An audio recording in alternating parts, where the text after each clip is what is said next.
లోతుకెళ్ళి చూస్తే గతంలో కూడా తెలుసు. లోతుకెళ్ళి చూస్తే ఏ స్థాయిలో ఆర్థిక వ్యవస్థ ఉందని చిన్న భిన్నమైపోయింది. వేలాది కోట్లు, 4,000 కోట్లతోటి పంచాయతీరాజ్ మేము జల్ జీవన్ మిషన్కి నిర్మించామని చెప్తే పైపులు వేశారు, కానీ ఆ పైపులకి సంబంధించిన వాటర్ సోర్స్ ఇవ్వలేదు. అందుకే దాని మీద పల్స్ సర్వే జరిపిస్తా ఉన్నాం.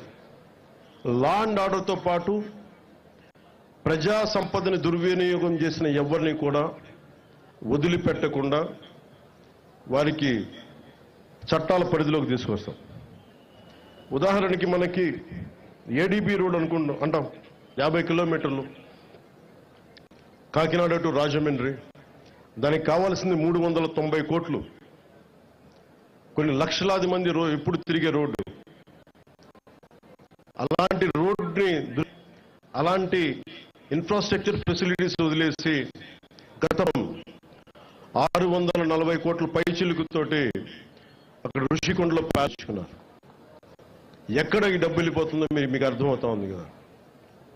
ఇవన్నీ ఆగాలి. ఇవన్నీ ఆగటానికి మీరందరం కృషి చేశారు.